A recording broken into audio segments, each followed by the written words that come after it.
अगर आप मेरी वीडियो को रेगुलर देखते हैं तो आपने देखा होगा कि आजकल मैं वीडियो स्किल पे दे रहा हूं। आजकल मैं वीडियो सिर्फ और सिर्फ पैसा कमाने पे फोकस कर रहा हूं, क्योंकि मुझे पता है कि आप अगर एक स्किल डेवलप कर पाएंगे तो आप दुनिया में अपने सपने को साकार कर पाएंगे। और मुझे यही तो चाहिए। मेरे कुछ बताने से, मेरे कुछ थोड़ा बहुत नॉलेज शेयर करने से अगर आपका फ्यूचर ब्राइट होता है तो मैं आपके लिए मेहनत करता रहूंगा। आज भी एक जुनून, एक जोश भरा वीडियो लेके आया हूं। आप में से बहुत सारे लोग सोच रहे होंगे बिजनेस करने के लिए, लेकिन ये पता नहीं होगा कि बिजनेस करें तो कौन सा करें।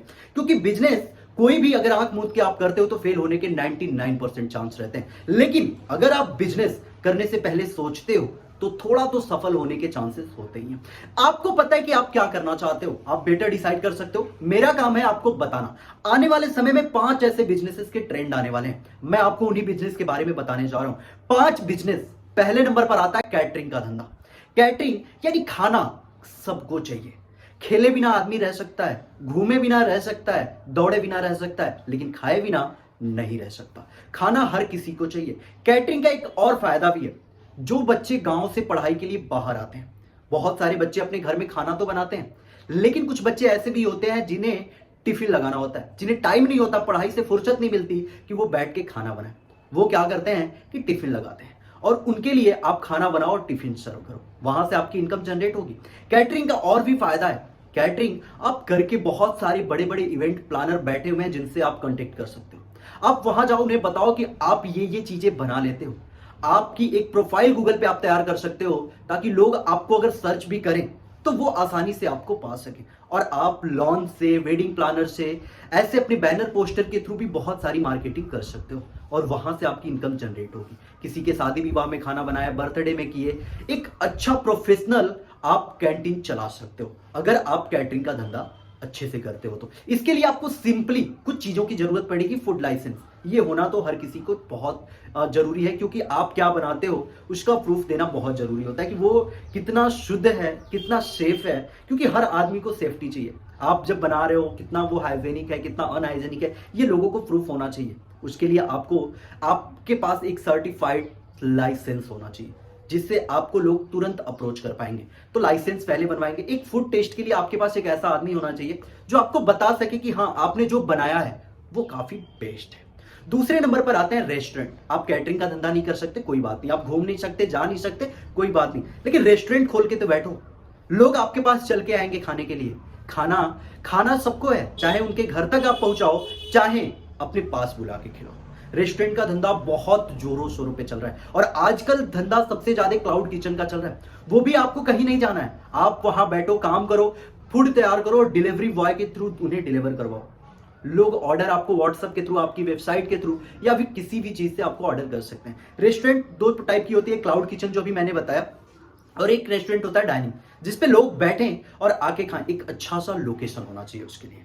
आप जो रेस्टोरेंट बनवा रहे हो, आजकल लोग खाना खाने के लिए कम, लेकिन घूमने के लिए, टाइम पास करने के लिए बहुत ज्यादा जाते हैं।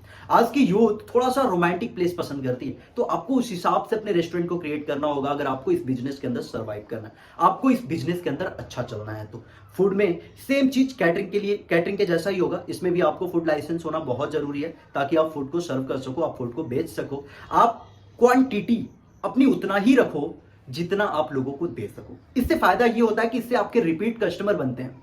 आप जो भी फूड क्वांटिटी रखते हो, कोशिश करो कि अगर एक कस्टमर भी उसका आता है तो आप उस चीज को सरवाइव कर सको। आपने फूड क्वांटिटी को 200 रखा और लोग आए, किसी ने मांग दिया कि मुझे ये चीज चाहिए, आपने बोला ये चीज तैयार नहीं हो पाएगा, सॉरी सर, ये मैं आपको दे नहीं सकता। उसके माइंड में एक चीज बैठ जाएगा, पता है क्या, कि यहां यार ये थोड़ा सा डिले करता है, या ये अच्छे से सर्व नहीं करता, ये देता नहीं है। तो आपके एक नहीं बल्कि 10 कस्टमर को वो बेकार करेगा, क्योंकि जिससे भी मिलेगा ना उससे यही बताएगा कि यहां मत जाओ, इनकी सर्विस अच्छी नहीं है, या फिर मेन्यू में तो इन्होंने 50 आइटम छपवाए हैं लेकिन दे नहीं पाते हैं ये। तो वहां से आपकी जो कस्टमर है ना, वो थोड़े से डैमेज होंगे, थोड़े से खराब होते चले जाएंगे। तीसरे नंबर पर आता है डीलिंग रियल एस्टेट का बिजनेस। रियल एस्टेट आज की डेट में बहुत ज्यादा पॉपुलर हो रहा है। आजकल प्रॉपर्टी तो सबको खरीदनी है, गांव से लोग शहर में शिफ्ट हो रहे हैं। जिनके पास भी थोड़ा सा पैसा आ रहा है वो तुरंत गांव छोड़ रहा है और शहर में आके एक छोटा सा जमीन खरीद रहा है, उस पर घर बना ले रहा है। लेकिन उसे घूम घूम के जमीन खरीदना, झंझट पालना कि नाली किधर से निकलवाएं, रास्ता किधर से निकलवाएं, ये नहीं पालना है। वो अपने जॉब पे फोकस करेगा, किसी भी डीलर को पैसा देके अपना काम करा सकता है। तो प्रॉपर्टी डीलर जो होते हैं, जो रियल एस्टेट डीलर होते हैं, वो यही काम करते हैं। प्रॉपर्टी ऑनर को पकड़ो, प्रॉपर्टी ऑनर से मिलो, उनकी प्राइस तय करो, सब कुछ देखो कि वो जो जमीन है वो झंझट में तो नहीं है, वो झगड़े की जमीन तो नहीं है। फिर आप अपनी मार्केटिंग अपनी वेबसाइट के थ्रू करो, गूगल के थ्रू करो, जिससे भी करो, लोग आपको अप्रोच करें। आप प्रॉपर्टी ऑनर से तो मिले ही हो, आप उनकी जमीन उन्हें दिखाओ, उनसे बातें करो, और बीच के जो कमीशन होते हैं वो आप कमाओ। और ये कमीशन सुनने में छोटा सा लग रहा है, ये होता बहुत बड़ा बड़ा है। यूट्यूब है, मैं अमाउंट का नाम नहीं ले सकता, लेकिन ये बहुत बड़ी बड़ी अमाउंट होती है। और प्रॉपर्टी डीलिंग का एक और फायदा भी है, आप किसी ऑनर का प्रॉपर्टी खुद खरीद लो, फ्लैट बनवा लो, उस पर बिल्डिंग्स कई ठो बनवा लो, उसमें फ्लैट कटवा दो, 2 BHK 3 BHK 1 BHK, और बाकी लोगों को आप रेंट पे भी दे सकते हो। रेंट पे नहीं दे सकते तो आप फ्लैट बेचो, ये भी आपके लिए प्रॉफिटेबल हो सकता है। या फिर आप जमीन बेच सकते हो, इसमें भी आपकी प्रॉफिटेबल हो सकती है। चौथे नंबर पर आता है कि आप अपना खुद का कोचिंग इंस्टीट्यूट खोलो। शिक्षा एक ऐसा, आज की डेट में शिक्षा को लोग धंधा बना दिए हैं, लेकिन आप शिक्षा को धंधा मत बनाना, चल नहीं पाओगे। शिक्षा में आपको वैल्यू देनी पड़ेगी, वैल्यू ऐड करनी पड़ेगी। कुछ जगह है जो शिक्षा के लिए फेमस है, क्यों जानते हैं आप? क्योंकि उन्होंने शिक्षा पे धंधा तो किया, लेकिन शिक्षा के लिए एक वैल्यू लेवल को बना के रखा। आपने सुना होगा कि आईएएस के लिए मुखर्जी नगर बहुत फेमस जगह है, इलाहाबाद आईएएस पीसीएस के लिए बहुत फेमस जगह है। क्यों? क्योंकि यहां सारी कोचिंगें सिर्फ और सिर्फ धंधा नहीं करती हैं, वो वैल्यू भी देती हैं। तो आप अगर कोचिंग इंस्टीट्यूट शुरू करते हैं तो सोचिए कि आप जब इंस्टीट्यूट शुरू करें तो अगल बगल आपके बहुत सारे इंस्टीट्यूट हैं, आप उन इंस्टीट्यूट में से लोगों को बेस्ट क्या दे सकते हैं। आप किसी भी स्टूडेंट को बताएंगे कि आप मेरे यहां आके पढ़िए, तो आप उन्हें क्या क्वालिटी दे सकते हैं, ये आपके माइंड में पहले से फिक्स होना चाहिए। आप उन्हें बता सको कि आपके पास उनसे बेस्ट टीचर है, आपने पिछले कुछ सालों में बढ़िया बढ़िया बच्चों को सिलेक्शन करवाया है, तब जाके लोगों का ट्रस्ट आप पे बनेगा।